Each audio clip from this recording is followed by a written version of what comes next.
Hi, everybody. Meteorologist Joe Chaffee here. Joe Rayo will be joining us in just a second here on the Joe and Joe Weather Show. And the Joe and Joe Weather Show is brought to you by, drumroll please, it is brought to you by Omni True Value Hardware, Long Island's largest rock salt provider. Are you getting ready for winter? Omni True Value Hardware is ready for winter as the largest provider of rock salt on Long Island. And it's not just rock salt, but mag ice melting pellets and flakes, Pedalo premium snow and ice melter, biomelt, geomelt, spreaders, shovels, snow blowers, and more. Prepare ahead for any winter storms. 1226 Wellwood Avenue in West Babylon, and the telephone number is 631-756-1125, or go to the website omnitruevalue.com. So now I am going to bring Mr. Rayo in here at the moment, so just hang on one second, and he will be on momentarily. The boxes will jump around, and there he is, Joe Rayo, as the Joe and Joe Weather Show started, albeit just a minute or so ago. If you look on the chat board, I just write, "Hey Joe, I've been waiting for you." Right. Well, you never cared about me anyway. All you ever wanted was supper on the table, no responsibility, but no matter. We are moving ahead to, Joe, a very interesting week on a number of levels. But before we do that, let's just make a couple of announcements. First off, I just want to let all the members of my weather platform on Patreon, we will be doing our Zoom tonight at 9 o'clock Eastern time. So once this show ends, check on Patreon and look for the Zoom link. Okay, and you can come in early, but we're going to start it at 9 o'clock Eastern time. And I think I figured out a way that I can record it, so in case you miss it or you can't be there, you can always watch it on the replay.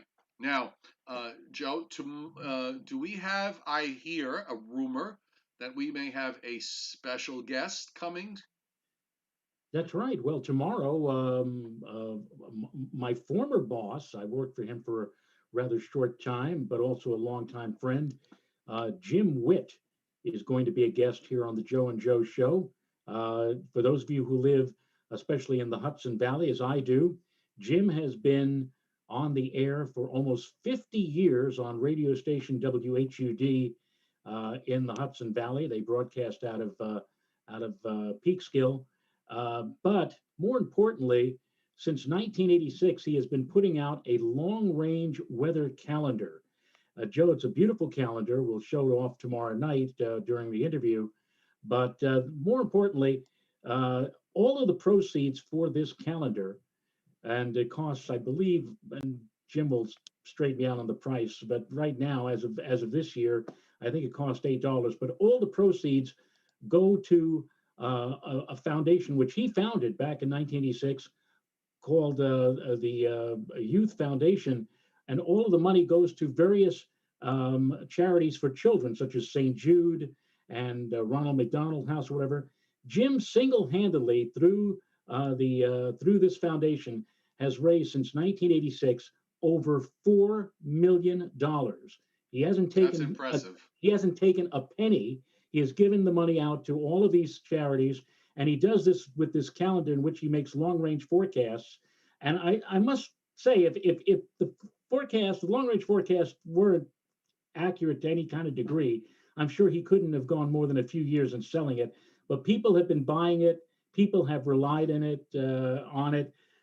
He learned how to do these long-range forecasts from a gentleman who was on Channel 2 back in the 60s, not Gordon Barnes, but another guy named Harry Geis. I personally don't remember Harry Geis, but Harry Geis made a forecast in October for a big snowstorm on Christmas Eve in 1966, which came to fruition. Jim, who at the time was teaching at Lakeland High School, he was teaching a class in meteorology, and he contacted Harry Geis, and Harry Geis said, "Since you're a teacher, I'm going to show you how I did it." Jim learned. Jim did some experiments on his own, and he has since then come up with his own methodology for long-range forecasting, has used it to make this calendar. The calendar, as I said, has been going on since 1986. He's still selling it. He's selling the 2021 edition now, and I'm sure he'll tell everybody how, if you're interested, you can get a copy of the calendar, and he's going to be our guest tomorrow night on Joe and Joe.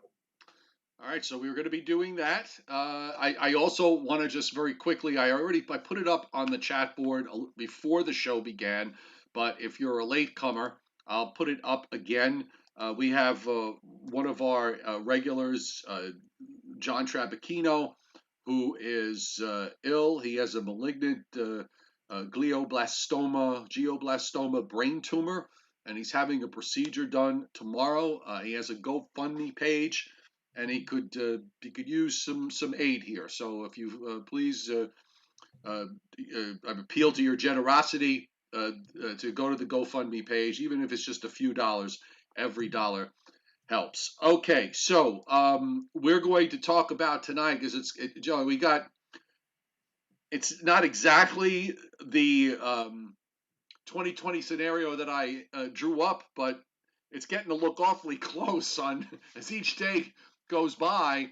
And if you think back to back 10 or 12 days ago when we had some of the long range models showing something like what's going to be happening, then it went away, as it likes to do, and then it brings it back.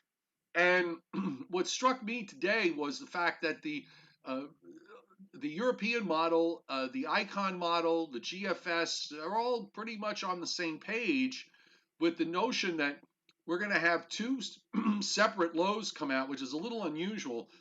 The Hurricane Zeta is going to accelerate northeastward.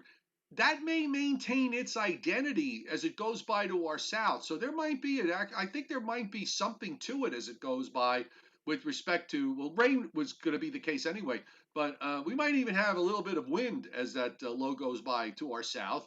And then there's going to be the trough and the southern shortwave that represents the big winter storm that's going on right now in New Mexico, in the Southern Rockies, and in the Southern Plains.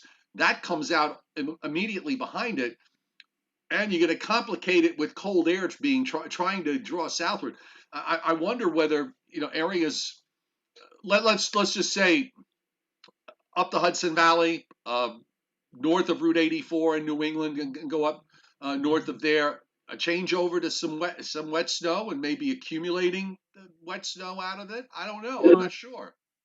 I really don't know about accumulating snow. I will go with snow. It would not surprise me at this point, 5 days out, that come Thursday night late or Friday morning, I wake up and look out the window and see wet snowflakes flying. But keep in mind that we've had temperatures and will continue to have temperatures during the day in the 50s and nighttime lows up until the time of changeover, mostly in the 40s. And so it seems hard pressed, maybe on the grass, maybe on colder car. Well, I'm also talking elevation here too. I mean, you go up, right. you go up north. Right. It's certainly possible. But again, on the other hand, I know firsthand this late in this October early in 29th. Even Sal Blandino on that October 29th date, he's at, seriously, there's something about that particular date for some reason that we get these weird events that are magnified to it. But look, the way when people ask me about something like this, and we had a European run where the snow maps today brought accumulating snow down to Long Island. I mean, it actually gave me an inch and a half. Believe it or not. But the way something like that happens this time of year is twofold. One is it's got to be atmospherically, it almost has to be perfect. And second of all, you're not going to know 4 days out. So you really aren't going to know if there's some kind of, let's refer to it as an atmospheric perfection with regards to what's going on at the surface, the mid levels and the upper levels of the atmosphere until we get there. So I think from now, let's call this practice for the winter, where we will have the consternation, the gnashing of teeth days before. We're practicing that now, is what we're doing. Okay, this is just a practice. And by the way, the other big thing tonight is the fact that we have a hurricane watch up. Where do you think that hurricane watch is up for? The latest. I didn't get a chance to see the latest From stuff from the Zeta. Hurricane Center. We have a hurricane watch up for the central Gulf Coast. Where on the Right, central Gulf Coast do you think we have a hurricane watch Louisiana for? probably, right? Louisiana, correct. For this time for Southeast Louisiana, which actually, through much of this hurricane season, they've been going west of there.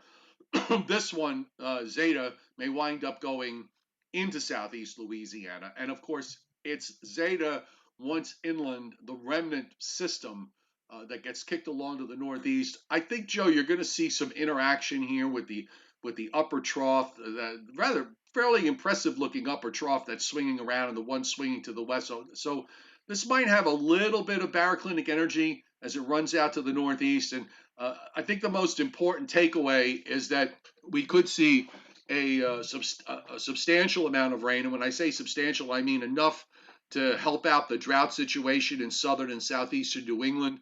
If they could wind up getting at least a couple of inches of rain squeezed out of this, it would certainly be a good thing. But we could have higher rain amounts as you go south, down south of New York City, down toward southern New Jersey, southern Pennsylvania, and into Maryland and into Virginia.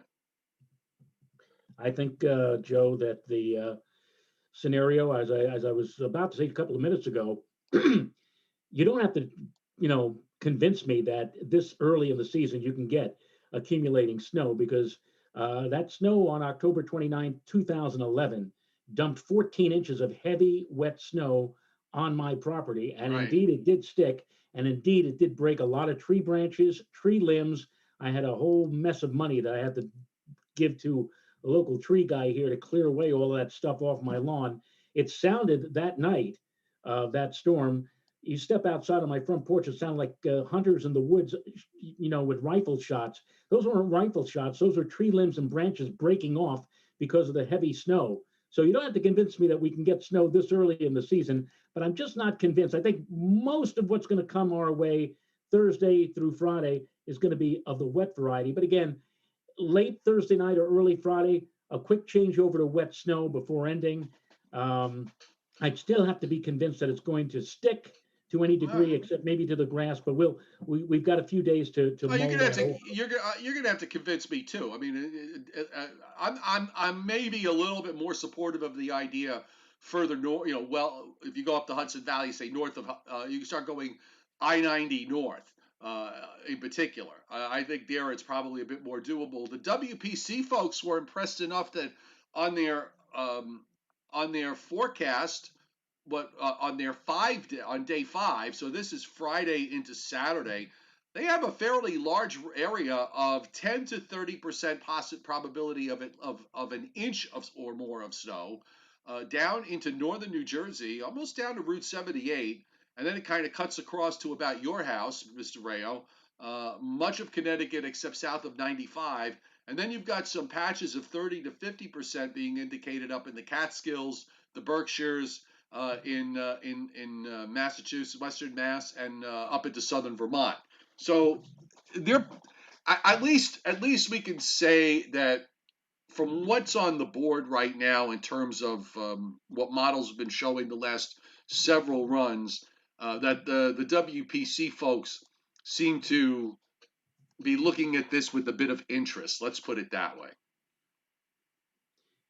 Well, more than just a bit of interest for them to even mention the possibility of accumulating snow as far south as parts of the tri-state area again this early in the season is rather unusual. Let's say maybe a 10 once in 10 or 15-year event.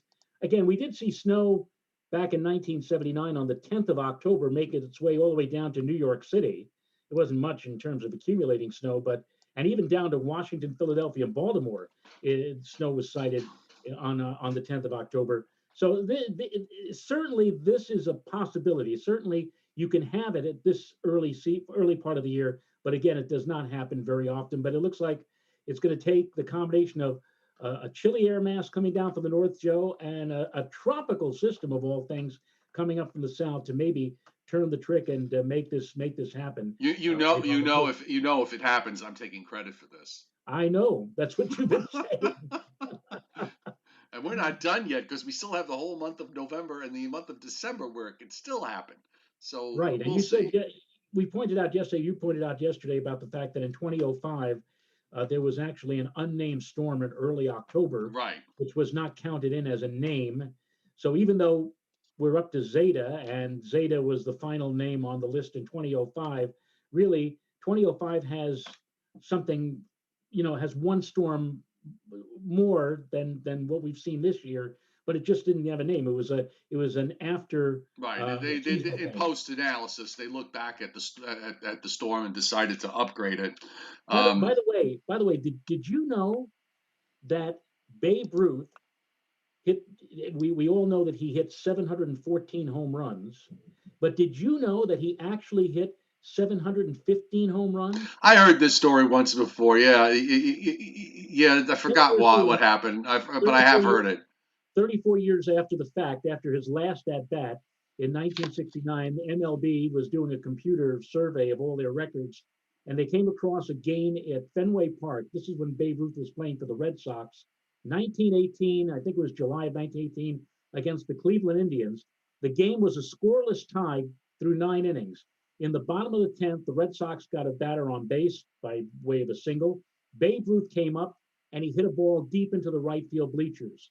What was the final score? No, it wasn't 2-0. It was 1-0 because back then the rules said that when the winning run crosses the plate, the game is over. Right. So Babe only got as far as third and was credited with a triple, even though He hit a the home standard would run. say Yeah, he hit that's a home run. ridiculous. And they were saying back, they were saying in '69, well, maybe we ought to give him the 715th home run. Then they finally said no, because there's so many other cases like this. It would probably be a headache or a nightmare to try to correct everything. So why Right. don't we just leave things as they are? So Babe had 715, but he ends up on record with Well, now 714. that everything is computerized, it'll take you 3 strokes on a keyboard. They could fix it up for the whole MLB Right, anyway. So but you see the parallel here? yeah, 2005 had 28 storms that could have right. been named, And but now for the record, it only has it's 27. 27. And we're tied with that now. All right. A lot of let's get going here with the weather. With what's going on tonight because we have a lot of winter storm warning and ice storm warnings up over West Texas and then on northeastward into central Oklahoma. A large area, almost the whole state of New Mexico is under a winter storm warning. Also, all of West Texas and the Oklahoma Panhandle. Winter weather advisories extend northeast up into parts of Missouri, and also, as we said, with regards to Southeast Louisiana under a hurricane watch. Tropical storm watches extend out further west into the central Louisiana coast. Back to about, I'm not sure if it includes all the way to Cameron Parish. I'd have to go to, I didn't give it a close look.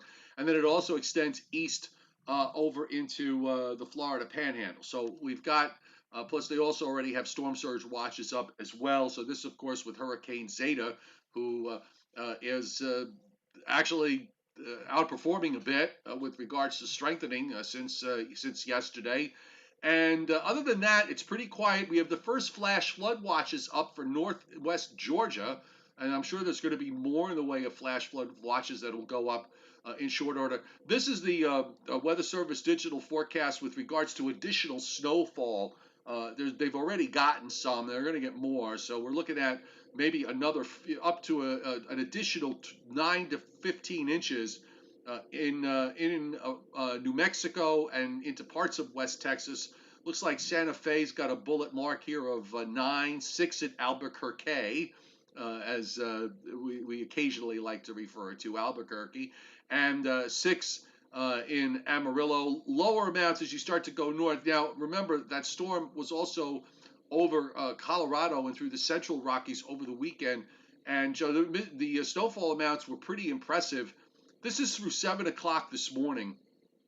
And we have a large area of 6 to 12 and 12 to 18. Ruthless Goat, who's one of our regulars here, he up in Loveland, Colorado, picking up over a foot there. Boulder got 8. Fort Collins, 12. I think, well, Colorado Springs is on the outside of this, and they got three.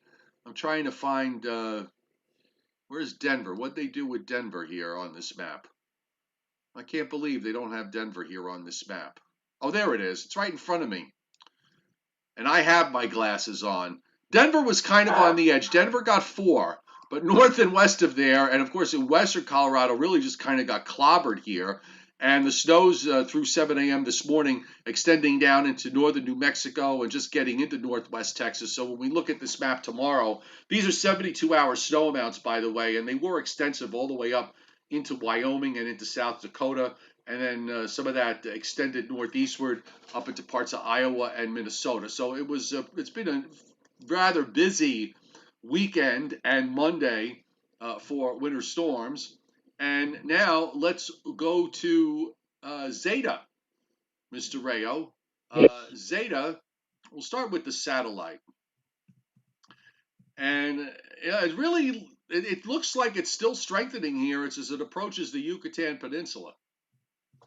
Well, they said that, and they also, they being the folks at the National Hurricane Center, um, yesterday said that even though they thought that it might actually weaken as it approaches the immediate Gulf coastal area, that they weren't really all that confident in that. And they said they also, of course, pointed out that one of the things that they are least confident in is trying to make a forecast for intensities of tropical cyclones. So it'll be interesting to see how whether or not Zeta holds its own in the coming days. I think one of the keys to when it gets into the Gulf, well, two things. One is how strong does it get after it crosses the northern part of the Yucatan Peninsula and gets on the other side. It probably will have favorable ocean water temperature and certainly favorable upper air conditions, at least between the time it gets offshore and goes up to about, say, 25, 26 degrees north. It's those last 200 miles or so where the Gulf water temperatures now have cooled, and I think the key to that is how strong does it get while it has the opportunity to strengthen tomorrow, and then when it gets north of, say, 26 degrees north, 27 degrees north, is it going to be moving fast enough where the weakening will take its time? So I think that'll be the big question to figure out. And either way, I mean, we're still talking about a lot of moisture here that's going to be moving up and eventually heading up into the eastern seaboard. And as I said earlier, I think when we see all those the flash flood watches that they just started going up, I think when we're here tomorrow, we're going to see a whole lot more. This is the recon from earlier. Let me give this a refresh here. I'm going to just go see if there's anything new. Mission 10 is en route, so they just sent out a new mission. Here's the last one, 984 millibars, and I'm just kind of looking at the wind barbs. There's a lot of 60 to 64 knot winds that were observed. I don't see any 64 to 83 knot winds on this plot, but the plane on this uh, did well. They made one pass. They I guess they now getting a second plane to do another set of fixes. So we'll see what the Hurricane Center comes back with this. And on the 8 o'clock advisory, which is now, no, it's not up yet. Okay, it's still the 5 p.m. 19.586.0, top winds 80 miles an hour, moving northwest at 10.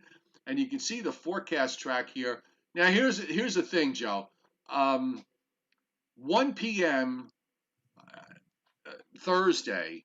I mean, it makes this sharp right turn, okay? And then from 1 p.m. Thursday, when it's in northeast Georgia, 24 hours later, it's sitting east of Cape Cod. And it looks like if you drew a track line, it would probably take this lead low, I don't know, maybe just around Cape May or just east of Cape May, Atlantic City, and pass south of Long Island.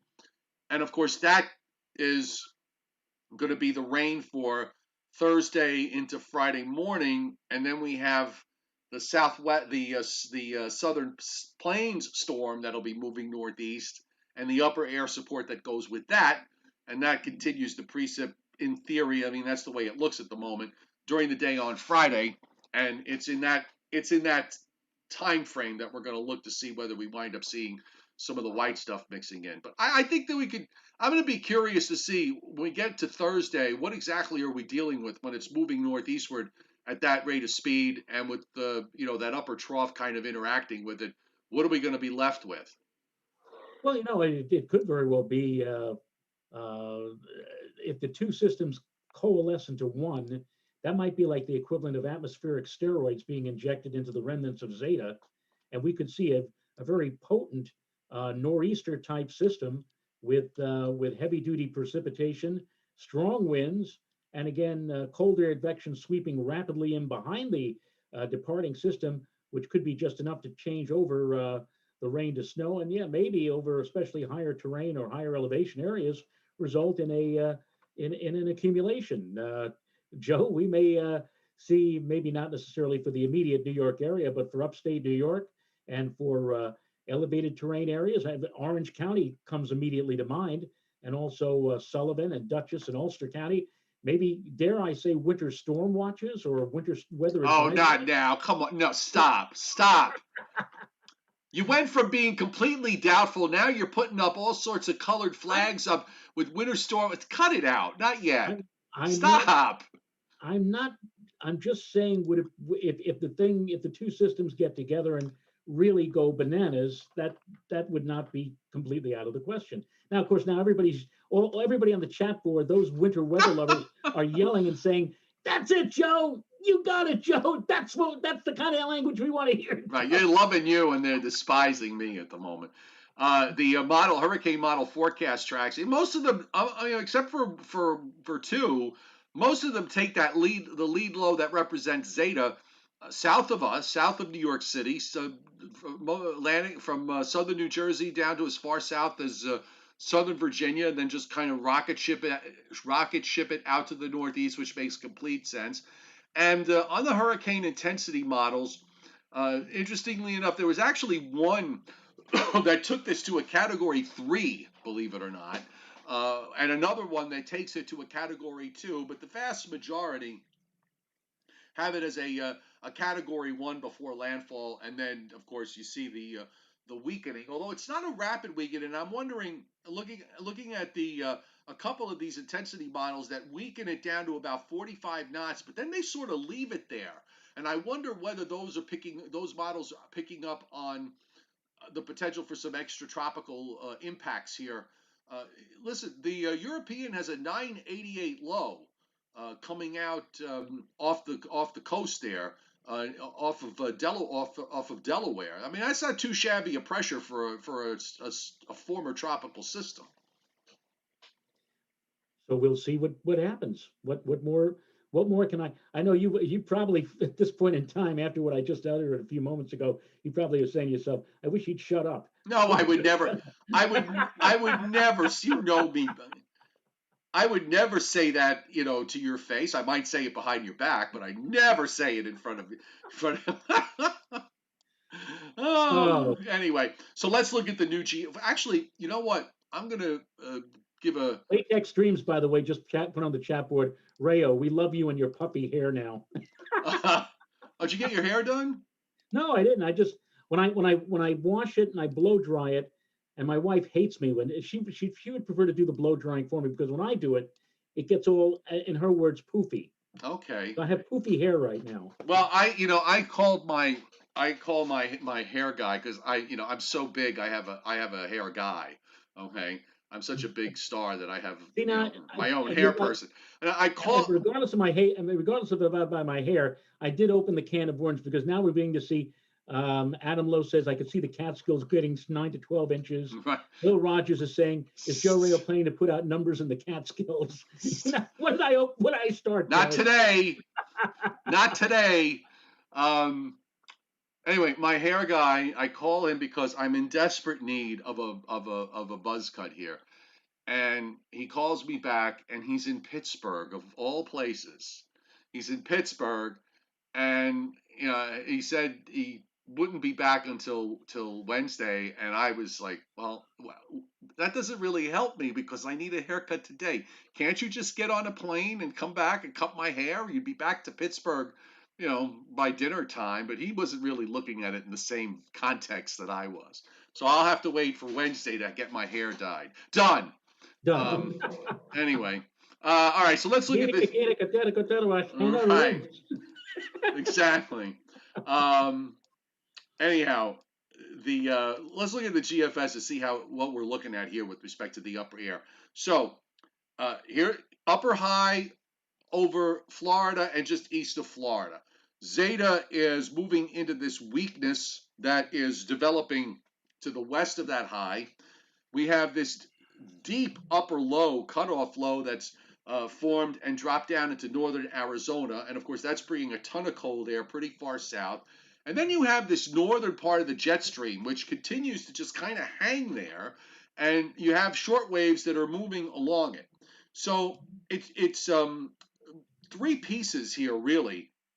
There's Zeta coming across the northern Yucatan Peninsula, moving back offshore. Your southwest upper low is swinging east. You have a shortwave trough that's actually moving across upstate New York and New England tomorrow, and maybe, just maybe, that'll allow for just enough drying that we might actually see, dare I say it, Joe, a ray or two of sun here on Wednesday. And then the pieces start to come together for the end of the week. So you've got Zeta moving up toward the Louisiana coast. The southern plains, the southwest upper low now moves into Texas and sort of kicks it to the northeast like a football. And then the next thing that comes down is another short wave that's coming down in the northern stream. So you've got Zeta, this upper low, and that short wave. Those are the three pieces and how they interact with each other going forward. What I think is going to happen, Joe, is that Zeta stays separate, gets kicked out to the northeast Thursday night into Friday morning, and then you're left with the strong upper low in the southern stream, the short wave in the north, and they sort of phase together as they come through later Friday into Friday night. That makes for that second low that the GFS and the European and the Icon model are all showing, which is why we have um, this, and I've got the radar view here. I'm going to switch over to the other view, and that's the mean sea level pressure, because I like everybody to see the isobars. You can see the two surface lows here a lot better. So there, this is now for Thursday morning. There's Zeta. There's the low with the system coming out of the southern plains. The first low, Zeta gets kicked out. The second low now has reformed down east of the Virginia coast, and then it starts to pull down that colder air. You see the GFS with the changeover to snow before it ends later Friday afternoon and Friday evening. And then I think we're going to have a cold Saturday with the high behind it and the colder air that gets pulled down. The one other thing I want to look at, Joe, is the parallel GFS, if only because of the fact that the parallel GFS has a much colder look to it. And I, I think because it really takes that second low and deepens it considerably. I mean, it has a fairly deep low that comes off with Zeta southeast of New Jersey, but then the second low really wraps up as it goes by to our south, and that cold air starts to get pulled down. So it's got that dark blue snow in northeastern Pennsylvania, and I don't know, down to maybe Dutchess County, northern Connecticut, Massachusetts, in that area. And then that cold air sort of bleeds down. The parallel GFS to me looks a lot like the European did today. Yeah, and you're right about Saturday. Saturday, in the wake of this, will mean a very unseasonably chilly day by all means. And I don't know how many, kids with the COVID situation will be out and about Saturday afternoon and evening doing trick or treating. But if they are doing trick or treating, they had better have their snuggies or something heavy underneath that costume because it's going to be pretty darn cold by the time we get to Saturday evening. And of course, don't also forget, before you go to bed Saturday night, we're going back on standard time, thank God, and we'll have Yeah. all of our weather information an hour earlier beginning on Sunday.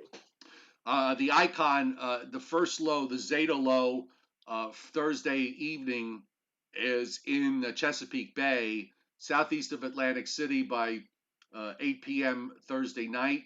running out to the northeast. And then the second low is in West Virginia, redevelops right over the Delmarva Peninsula. And then it's that second low that the icon intensifies. I think that's down to a 987 low southeast of Atlantic City, and it's that's what pulls down the cold air, and it's during the day on Friday. You see all that darker blue. Again, most of it is to the north, but on the earlier run, Joe, the icon actually brought snow down to Long Island. On this run, it's a little bit further to the north. It brings it down to Connecticut, northern New Jersey, northeast PA, north and east, and then it pulls away to the northeast, and then again also gets pretty cold as we go through the weekend. One thing I want to show you here too, by the way, is WPC's 7-day rainfall forecast, which is pretty robust. I mean, they got the 3-inch rain line right up to about New York City. So it cuts across Pennsylvania in half. So the southern half is 3 inches plus, the northern half is 3 inches, is less than 3.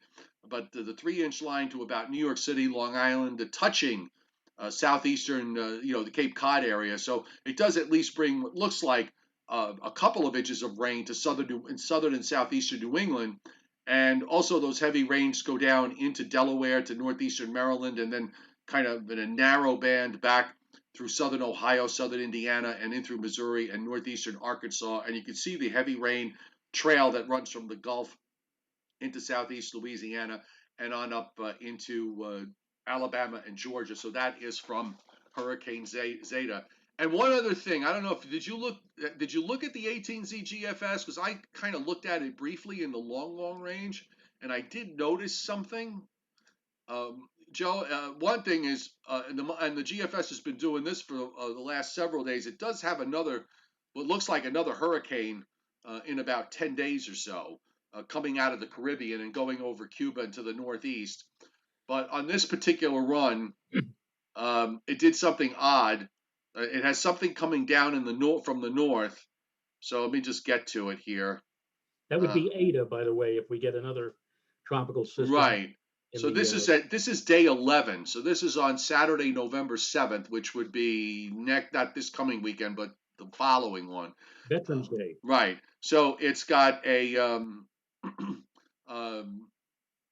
it comes out north of Cuba and through the Bahamas, and then it's got something going on in the upper air with a non-tropical low that forms in North Carolina, and it picks up this thing and just absorbs it, and you've got this sort of mega non-tropical low that runs up the Appalachians and into the Northeast. So that I thought was kind of an interesting solution on this particular run. That's not to say it's going to happen. Just because I think it's interesting doesn't necessarily mean it's going to happen.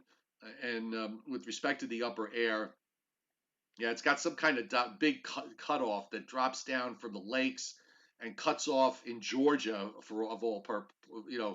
That's a very interesting upper air to have have a hurricane developing down in the Caribbean again. So we don't want to go down that particular road right now. But maybe on the Patreon members Zoom coming up at 9:00 Eastern time tonight, we could just take a quick look at this and see what, if anything, it means. But I am short range focused at the moment, so I really don't care too much about this. Let me ask you a question.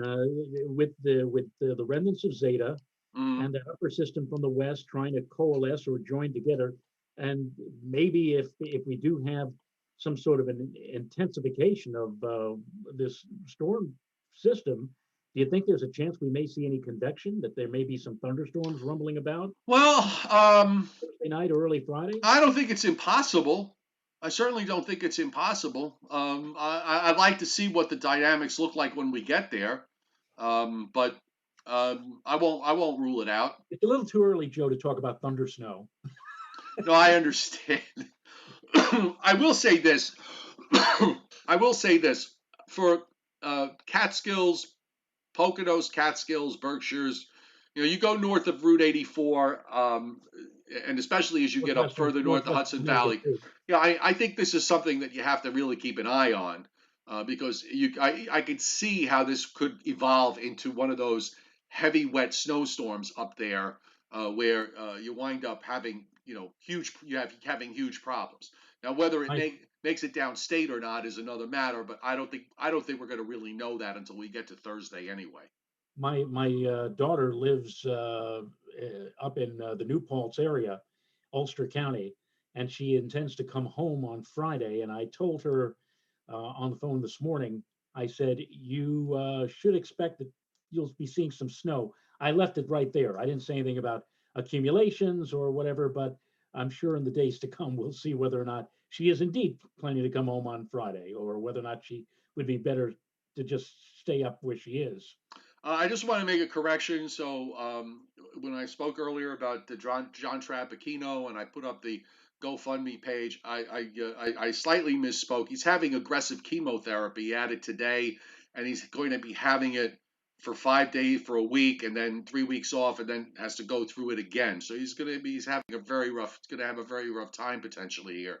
So again, the link is up there on the chat board. I'll put it uh, up this GoFundMe page. So please, if you like, go ahead and pop a few bucks in for John. All right, so we had half a Briller Jeopardy yesterday that we did. So the chairman left us a one with 10 possibilities. So now we'll get to 5. So hang on the other 5. So I got to find now. Now it's my turn to find the chat. See, here's the funny thing. I got missing. Oh, here I got it now. So the question was, Mr. Rayo, the biggest snowstorms for these cities, and we said Atlanta, Seattle, Denver, Mount Washington, and Flagstaff. We started out with that, correct? Correct. Okay. Did we get to the answers for those? I don't remember. No, I think we just you gave them to me, and All right, I gave them to you to think about. That's what it right, was. right. Okay, so now that you've had ample time, I'm sure you've thought about nothing else since we last spoke on yesterday when we were on our Sunday morning show. So let's get your answers to these questions. And I'm trying to pull up the answers myself, which are on another site because it keeps me from cheating. So again, the question, Mr. Rayo, is the biggest snowstorm, and they could be multi-day events for Atlanta Okay, so yeah, we said Atlanta, Seattle, Denver, Mount Washington, and and Flagstaff. Flagstaff. So for Atlanta, what could they possibly have at that latitude when everything just falls into place? I'll say that they've had 10 inches as their all-time heaviest. Okay, so Atlanta 10. Seattle, I would.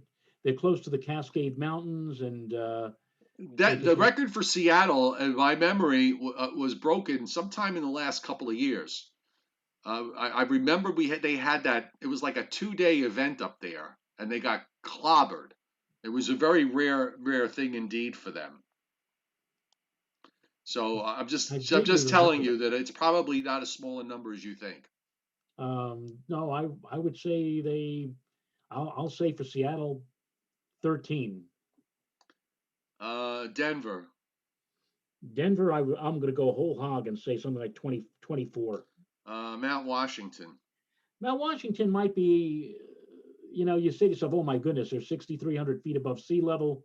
And, they're close enough to the coast to get whacked by, synoptically speaking, a major nor'easter and dump tremendous snows on them, but maybe not quite as heavy as we might think. I'll say 24. I'll say 24 for All right. them. So And Flagstaff. Flagstaff, and that also I think was a recent record that might have been set because I remember we watched it. We watched it here on, and I pulled up live cameras on the show because we had no snow of our own to watch, so we watched theirs. I'll say 14 for Flagstaff. 14 for a maximum snowfall for Flagstaff. For a 1 day event. Well, it could also be a multi-day event as long as it came out of one storm. Okay, since you're alluding to something a lot bigger than 14, let me say 28. All right, that's a better number. Okay. I think you're going to suffer enough from some of the other gross errors that you made here. But Oh, what did Atlanta is 10. All right, which wasn't too bad. What did you say? 8? I think I said 10. Didn't I say 10? Did you say 10? Well, it was No, I didn't say no. 8. I'm sorry. I wrote down your answers. Okay, so Atlanta was you said 10. The answer is 8.3. Okay. Now I tried to help you with Seattle. You said 13. The Right. answer is 20. Wow. Okay. That's Uh, pretty good for a city that probably has exactly 3 snowplows. right. Now for Denver, what did you say for Denver? I said 24. 45.7. How the heck did they live with a 45 in a major metropolitan area with 45 inches of Oh, snow? you know, in Denver, probably melted the next day. Okay. Now Oh yeah, here's that's right. It was 92 the very next afternoon. Mount Washington. You couldn't have been further off. 49.3 Wow. for a 24-hour snowfall. And Yeah, but Joe, I said they're 6,300 feet above sea level. They're close enough to get whacked by a major nor'easter. But for some reason, I said this is a trick question. Maybe they didn't get quite as much as what I might otherwise. Otherwise, I would have said something like 50. But I figured, well, let me see what would happen if I said 24 or whatever. So well, what happened was you were grossly wrong by I was 50%. grossly wrong. And Flagstaff, 35.9. Wow. Okay. I've been to Flagstaff. Now, I, well, when you go again, apologize for not knowing that their record snowfall was 35.9. All right, right. so here's the next 5 cities that you could think about this for tomorrow. Okay, you ready? Right. Dallas, Okay. Chicago, Okay. Buffalo, Mm-hmm. Philadelphia, Right. and Jacksonville, Florida. I will say this in advance of tomorrow. Philadelphia, I think the all-time record. I actually was on duty forecasting. This was the great megalopolitan snowstorm of February 1983, and I don't remember the exact number, but I do remember. In fact, I have I kept all of the teletype messages from all of the major cities in the Northeast, and the final statement on the storm in Philadelphia, they had the header. This is one you're going to tell your grandchildren about. I think it was something on the order of like 24, 25 inch, some ridiculous number like that. But I think it was 1983, unless the blizzard of 96 topped the 83 storm. I'm not sure. And Chicago, I think in 1979, the mayor of Chicago, Mayor Belandic, I think was the mayor's name, lost the election because he thoroughly mishandled the winter storm situation. It was kind of like the equivalent of what happened to The Mayor Lindsay Lindsay. in The '69. And he, unlike Lindsay, who had the Mets to at the last minute win the World Series and help win him another 4 years as the New York mayor, Belandic had nothing to fall back on. And I think there was something the snowfall was something like 20, 25 or 27 inches in the Chicago area.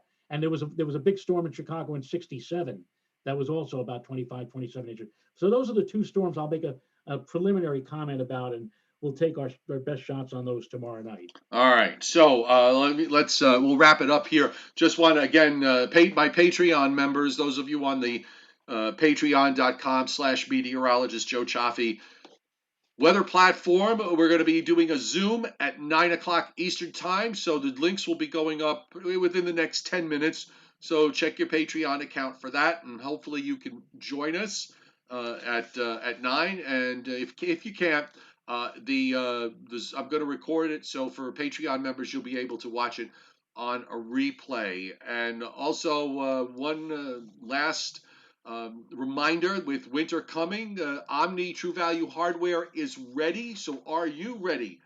Do you have enough salt? Do you have mag ice melting pellets and flakes, Petalo premium snow and ice melter, spreaders, shovels? If you got all your stuff ready, Joe, 1226 North Wellwood Avenue, West Babylon, New York, 631-756-1125, or go to the website omnitruevalue.com for more information. So also tomorrow night, meteorologist Jim Witt, he'll be with us.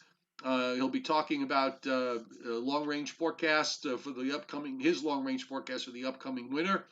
He'll throw out a few dates, I'm sure, and also talk about his wonderful organization that he supports. And we'll be here tomorrow night at 7:30 Eastern time. So you be there too. See, Okay. Bill Rogers on the chat board. He already he already posted 1996 Philly had over 30 inches of snow. See, I knew that Philly that the 83 storm was amazing, but then again the 96 storm, I said that could be the only storm that could have rivaled or topped 96. I mean 83. So apparently 30 inches plus for Well, apparently the folks 84. on the chat board are helping you cheat. So, so we'll end it here, and we'll see you tomorrow. Thanks everybody for being here. Oh, I forgot one other thing, because I forgot about this. Steve Lapointe, you hit the super chat tonight. Thank you so much, Steve. Joe and I really do appreciate it greatly. Have a great night, everybody, and we'll see you tomorrow, 7:30 Eastern time. Bye.